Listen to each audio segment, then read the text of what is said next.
Okay, hello everybody. Thank you for coming. Be welcome to your English class. We are going to begin with today's class. At first, we are going to read for the second time the beatitude for this week. Remember, this is the fight of the beatitude, and it is going to, we are going to find it in Matthew 5:7. And Matthew 5:7 say to us, "Blessed are the merciful, for they will be shown mercy." One more time. Blessed are the merciful, for they will be shown mercy. Ok, bienvenidos, gracias a todos por conectarse. Vamos a iniciar la clase de este día, ¿verdad? Martes. Bueno, vamos a ver primeramente el versículo que hemos dicho que esta semana vamos a hablar de lo que sería la quinta bienaventuranza que nos dice, bienaventurados los misericordiosos porque ellos alcanzarán misericordia. Hemos comenzado a ver el vocablo merciful. ¿Qué sería? Pues misericordioso. Lo hemos visto como un adjetivo, adjetivo de aquella persona que siente compasión por otros. Y decíamos, la compasión no es lo mismo, o la misericordia no es lo mismo que sentir lástima. Compadecerme de alguien es sufrir junto a él. Por lo tanto, acá nos están diciendo, bueno, si nosotros queremos alcanzar la misericordia de Dios, debemos ser misericordiosos. Si nosotros queremos ver la misericordia como el favor de Dios para alguien que no lo merece, pues nosotros también debemos de pensar en las necesidades de otros, aunque en el fondo, digamos, no merece que le ayudemos o se ha portado mal conmigo o no ha hecho cosas buenas. A eso nos llama Dios. Dios es misericordioso para con todos. Significa que muestra su benevolencia independientemente de nuestro pasado. Bueno, vamos ahora a ir a Bible Hub, a revisar el vocablo en las diferentes versiones de la Biblia. Estamos leyendo la New International Version, que nos habla acerca de merciful, pero podemos encontrar algo otros vocablos. Por ejemplo, si vamos revisando New Living Translation, aparece el mismo vocablo merciful. Cambia un poquito la introducción, que en vez de decir blessed, dice God blesses, que hemos visto que la nueva traducción viviente comienza con esa frase en inglés, como quien dice, bueno, Dios bendice a los que cumplen con eso. Luego en la English Standard también encontramos merciful. En la Berean aparece merciful. En la King James, que es, digamos, la más antigua, también aparece merciful. Pero quiero que veamos un par de palabras que van cambiando, que quizás no son las centrales, pero sí son verbos, digamos, que van siendo un tanto alterados. Si revisamos las versiones acá, partimos de be shown mercy. Will be, sería will be shown mercy. Que esto es, pues, a ellos encontrarán, ¿verdad? O a ellos se les mostrará, podríamos verlo así, a ellos se les mostrará misericordia. En algunas versiones, vean que se usa el verbo reside, como recibirán. En esta también. Pero en las King James van a ver que tenemos el vocablo o el verbo obtain. Como quien dice, ellos obtendrán. ¿Verdad? Ellos obtendrán mercy. Siguiendo un poco más adelante, pues encontramos el mismo vocablo. Miren, merciful, merciful, merciful, se va repitiendo en todas. Es decir, esta es de las pocas, digamos, adjetivos que se busca utilizar algún sinónimo, por lo menos en la mayoría de traducciones. Pero cerremos con la Amplified Bible, que nos dice blessed, y nuevamente nos vuelven a explicar qué significa eso de blessed. Nos dice que es content, sheltered by God promise. Alguien aquí usan otro vocablo que es similar a happy. Alguien que está contento, pero que está, digamos, tomado de las promesas de Dios. Por eso su alegría o por eso, digamos, su happiness, su felicidad. Y luego aparece the merciful. De hecho, ahí no hay explicación de qué es merciful. Es una palabra que en el vocablo, digamos, cristiano, pues no debe hacer falta, ¿verdad? No debe hacer falta. Ok, well, that you're all. Nos quedamos hasta acá con esa parte y vamos a continuar con lo que es el present progressive. Recordemos que estamos adentrándonos ya a lo que viene siendo los verbal tenses y estábamos diciendo ayer que toda la gramática implica el hecho de llevar un orden. Cuando hablamos de sintaxis de lo que son los verbal tenses, es el orden gramatical en el cual aparecen los elementos de una oración. Y esto es prácticamente como una fórmula, nada más que no es matemática, pero debemos de tomar en cuenta que así como en las matemáticas a veces importa el orden de los productos, a veces no, así es el resultado. Entonces, veíamos ayer que la estructura base para oraciones afirmativas era un sujeto, quizás lo vamos a anotar por acá abajo, ¿verdad? Para que lo recordemos. Cuando vamos a oraciones que son de tipo afirmativas, decíamos, bueno, necesitamos en primer lugar para una oración que es de tipo affirmative, necesitamos un subject. Luego decíamos que necesitamos el to be o la forma del to be dependiendo, digamos, si es am, is o are. Para lo que sería el presente progresivo, esas son sus formas, am, is o are. Luego decíamos que se agregaba un verbo, pero no es cualquier verbo, es una forma verbal que termina en ing. Luego vamos a agregar un complemento, lo que querramos indicar. De hecho, si quisiéramos decir cuál es la estructura más elemental de un presente progresivo, bastaría con decir sujeto, to be y verbo en ing. Eso sería lo elemental. Luego vamos a lo que vendrían siendo las negative. Tenemos affirmative y negative statements. Para el caso de las negativas, la fórmula es similar. Lo único que aquí vamos a comenzar con un sujeto, seguido del to be, pero aparte del to be vamos a necesitar el not, es decir, negar algo. Recordemos que el verbo to be por sí solo podría negar sin necesidad de utilizar el verbo auxiliar don't o doesn't del presente simple. Podríamos negar diciendo I am not o I'm not. Podemos negar diciendo is not o isn't, así como podemos negar diciendo are not o aren't. Entonces, vamos a necesitar negar el to be. Luego vamos a seguir con el verbo en la forma de ing. Esta, recuerden, es una forma verbal, no es un tiempo verbal. Una forma verbal es una modificación que se le hace al verbo para de su raíz se cambia un poco la terminación, ¿verdad? Para utilizarlo en un tiempo verbal. Todo eso que dice sujeto, to be, there and ing, ese ya sería un tiempo verbal que en este caso es el present progressive. Y luego tenemos un complemento. Ahí tendríamos la estructura para las negative statements o la forma negativa. Ok, let me see. Jennifer, claro, les voy a tomar una captura, correcto, no se preocupen. Aunque creo que está más adelante, pero le vamos a tomar una capturita, ¿verdad? Para que ustedes lo tengan. Por aquí tiene que estar esa misma estructura, por acá, ¿verdad? Pero vamos a tomar la captura, no hay problema. Bien, siguiendo, vamos con las questions. En el caso de las preguntas, de los statements for making a question, hay un ligero cambio en el orden. Y vamos a comenzar con el to be. Eso va a ir al principio.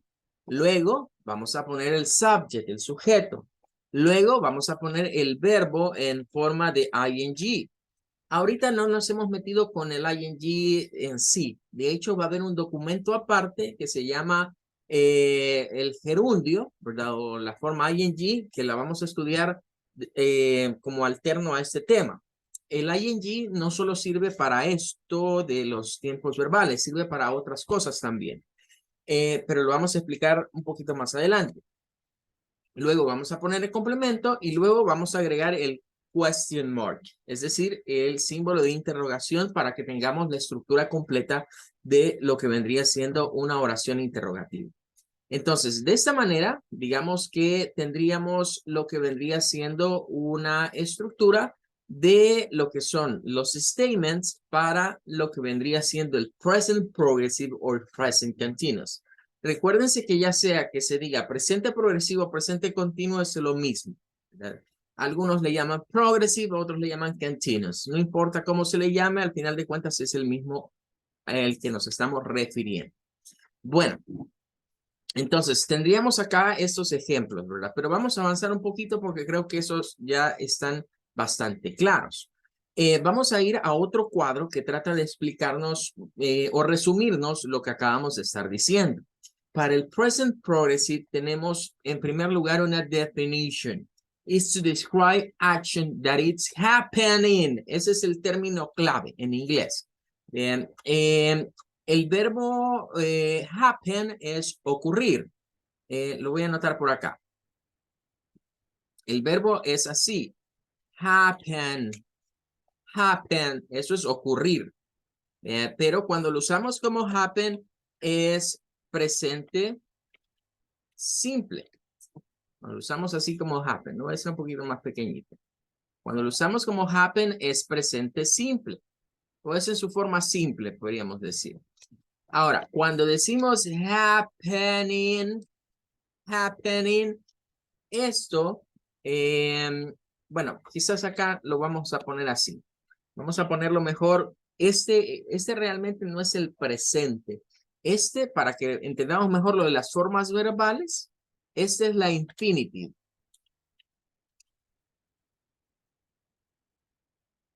Infinitive form. ¿Qué significa? Forma infinitiva. Forma infinitiva. Ahí está happen. Y happening es la gerund form o la ing form también se le llama, que sería pues la forma gerundia. Infinitivo y gerundio son maneras de llamarle a estos verbos. Ahora, cuando yo digo is happening y agrego is happening, ya estoy diciendo un tiempo verbal, porque estoy diciendo está ocurriendo. Está ocurriendo. Si digo it happens con letra S, it happens, estoy diciendo ocurre en presente simple. Entonces ahí está la diferencia entre usar una forma verbal y un tiempo verbal. Esas de acá son formas verbales. Vamos a ponerla por acá. Pero si yo vengo y digo algo como lo siguiente, voy a ponerlo en otro color, con ese mismo verbo, yo digo it is happening. Correspondería al segundo. Y si digo, bueno, lo voy a poner mejor en mayúsculas. Si yo digo it happens, y si yo digo it is happening, aquí ya estoy en un verbal tense. Estos son verbal tense. El de arriba sería simple present. Y el de abajo siempre es un verbal tense, pero este es present progressive or present continuous. Entonces tenemos estas situaciones. Déjenme corregir aquí nada más algo porque no lo alcanzo a ver. Ok, ahí estaría. Voy a tomar este verbo porque por lo general para definir los tiempos verbales se usa mucho el verbo happen, que significa ocurrir. Entonces, por lo general decimos, bueno, ocurrió, es pasado, ocurre, es presente, está ocurriendo, sería presente progresivo, ocurrirá, sería futuro simple. Entonces se usa mucho el verbo happen. Entonces aquí dice que están sucediendo. Eso sería it's happening. It is happening. Or maybe they are happening. Si es un grupo de acciones, podemos decir they are happening. Well, the definition say to us, you are going to use present progressive when the action are happening in the same moment that you are talking about. In other words, right now, or maybe at the moment. Nos está diciendo la definición, ¿verdad? Que el tiempo presente progresivo se utiliza para todas aquellas acciones que están ocurriendo en este preciso instante. de forma presente o temporal. Es decir, que, por ejemplo, si nosotros decimos, we are studying English, estamos estudiando inglés. Sí, está ocurriendo en este momento, pero eso va a ser por un tiempo, porque sabemos que cuando Zoom nos diga time over, se acabó la clase. Entonces, ahí es donde aplica el hecho de que el presente se puede utilizar para acciones que también van a un futuro que ya sabemos cuándo se dará y que tenemos seguridad de que eso ocurrirá.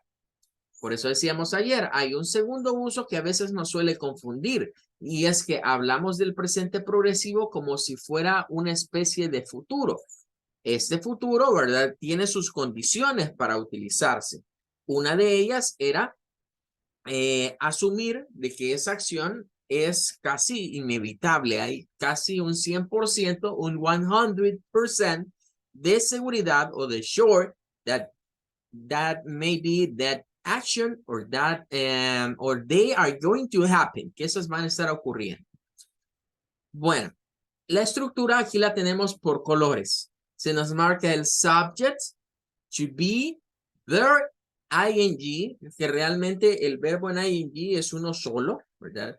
Y luego un complement. Ahora, como vamos a ir estudiando, algunos autores de gramática dicen que el complemento es cualquier cosa que usted quiera decir de la oración, incluyendo las expresiones de tiempo o los adverbios de tiempo que sirven para ubicarse en qué momento se está hablando. Hay otros autores de gramática siempre que son más del parecer de decir que las expresiones de tiempo van aparte del complemento, que esos adverbios van como un adicional, digamos, o un extra en el complemento. Bueno, veamos estas oraciones. La afirmative dice, the school teachers are practicing for the winter musical. Bien, tenemos ahí, es the school teacher, todo eso es el sujeto, ¿verdad? Los teachers, es un they. El to be está en su forma are. Y luego el verbo es practice, en su forma verbal infinitiva, es decir, sin conjugarla para ningún tiempo verbal, el verbo es practice y termina con una E. Vean que cuando estudiemos las reglas del ing, nos vamos a dar cuenta que los verbos que terminan en E, la E va a desaparecer y va a ser sustituida por la I del ing. Y pasamos de practice a practicing. Practice, practicing. Y digamos practicando. For the winter musical. Los maestros de la escuela están practicando para el musical de invierno. Significa que es una acción que está ocurriendo en este momento. Sería una forma de verla, como también podría ser una oración que estamos diciendo que van a estar practicando hasta que llegue el día de ese musical. Por eso es que se llama continuo o progresivo, porque el tiempo en el que eso va a finalizar va a durar como cierto periodo. De allí es que nosotros tenemos que ir pensando como en line times, es decir, como en líneas de tiempo. Para ubicarnos mejor vamos a hacer una gráfica, pero primero voy a terminar de dar la idea que está acá. Para la negative statement tenemos the school teacher aren't. Ahí dice are not, pero acostúmbrense más a utilizar las contracciones para la parte negativa, porque siempre que nos hablan en presente progresivo, pasado progresivo, futuro progresivo, los native speakers, es decir, las personas que su lengua natal es el inglés, siempre usan contracciones. Es muy raro encontrar a alguien que no las use o que nos lo diga así como the school teachers are not practicing for the winter musical. No es común. Lo común es que digan the teachers aren't practicing. Aren't practicing. Y luego encontramos la forma interrogativa que es igual. Que en el presente simple recordarán que el to be lo estudiamos como parte del presente simple, pero decíamos que es un caso especial. Y decíamos también que el to be por sí solo puede negarse. Ya lo estamos viendo con la forma isn't, aren't y am not. Además de eso, decíamos para el presente simple que el to be puede generar preguntas sin necesidad del do o del does. Y que cuando genera las preguntas, pues usamos is, are al principio o una pregunta reflexiva que podría comenzar con am I, como preguntándome a mí mismo. Ahora, y lo mismo pasa en el presente progresivo. Para preguntar con el to be, vamos a usar pues su forma. En este caso, como estamos hablando de they, que son los teachers, la pregunta es, ¿Are the school teachers practicing for the winter musical? ¿Están practicando los teachers para el, el festival o el musical de invierno? Y ya que apareció esa palabra, quiero decirles algo. Es muy común en, por ejemplo, bueno, en muchas zonas de Estados Unidos, pero hay ciertos estados en donde se marca más, por ejemplo, los neoyorquinos, los californianos, diría yo que quizás es el lado que apunta más a la costa del Atlántico, ¿verdad? De los estados que están del lado del Atlántico, los que suelen tener cierta situación con las NT. Es decir, cuando se encuentra como en winter, hay una NT.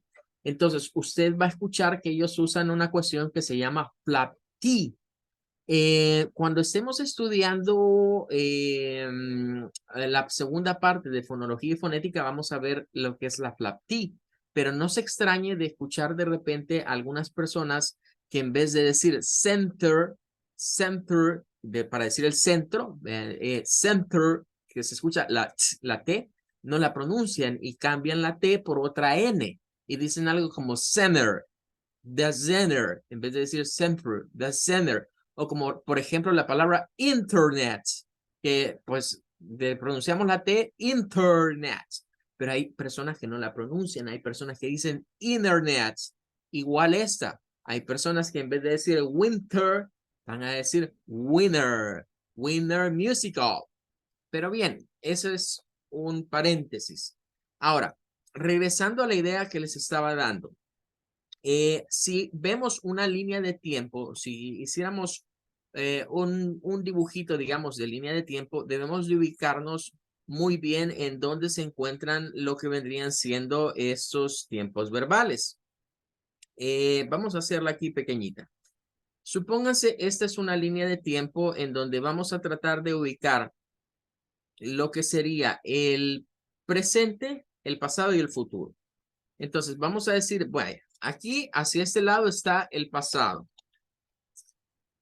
Luego diríamos que acá al centro está el present.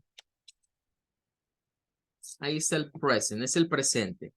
Y luego vamos a ubicar acá en el lado derecho, en la line time, vamos a poner aquí el future.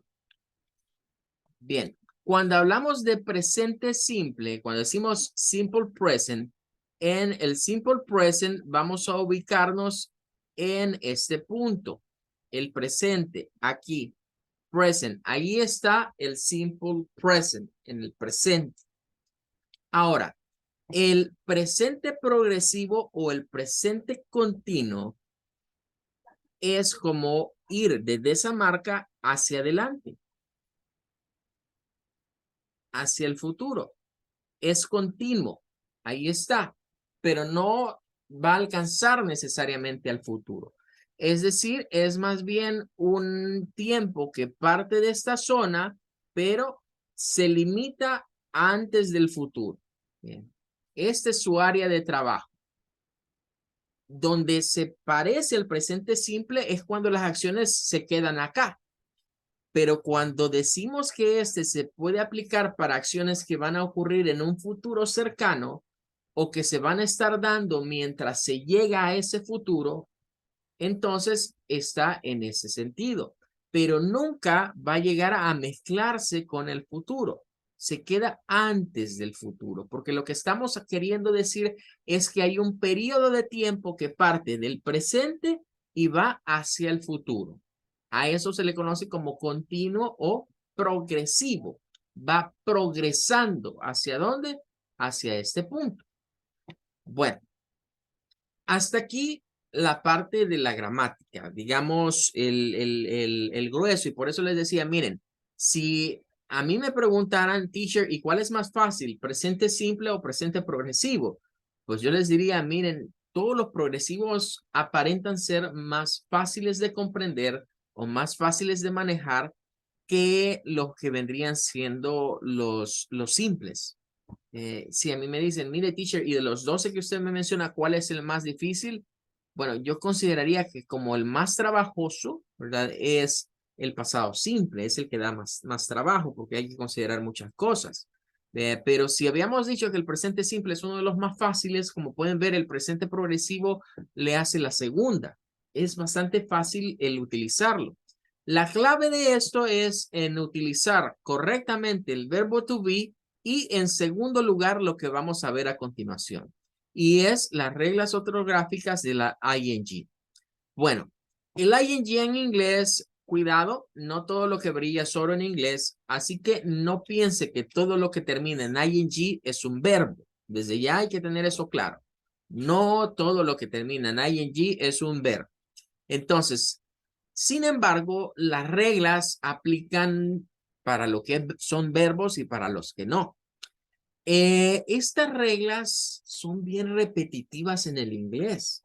Cuando las vayamos leyendo, quiero que usted tenga en mente las reglas que estudiamos para formar superlativos y comparativos. Y va a darse cuenta usted que son bastante parecidas o tienen algo en común. Vean, nada más que aquello lo aplicábamos a adjetivos y esto lo vamos a aplicar a verbos para crear la forma verbal ing. Veamos la primera regla, la number one. Nos dice que, miren, son verbos de one syllable, es decir, monosyllable verbs, verbos monosílabos, que tienen la característica de una consonante, una vocal y otra consonante. Aquí no nos dicen, pero yo se los voy a decir.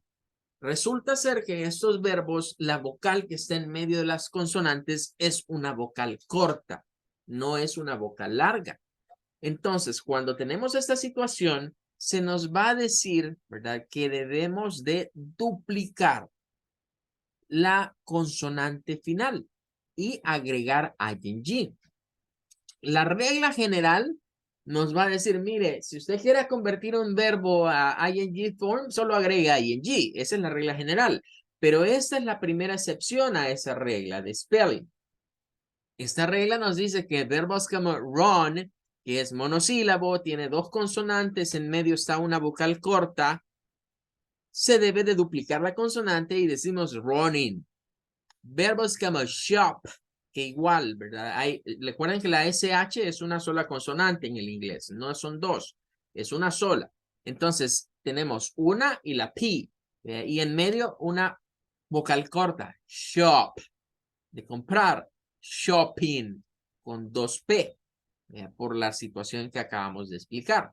Entonces, si usted le pone atención, esta es prácticamente la misma regla que veíamos para los comparativos y superlativos, en donde decíamos que si se cumplía esa condición de un monosílabo, consonante, vocal, consonante, y la vocal que esté en medio de las dos consonantes resulta ser una vocal short, es decir, una vocal corta, es decir, las vocales cortas, recuerden que está la AE, ¿verdad? Para la A, está la E para la E, está la I para la short I, estaría lo que serían las formas de la U corta, que es como por ejemplo AU, la de que suena como una AU.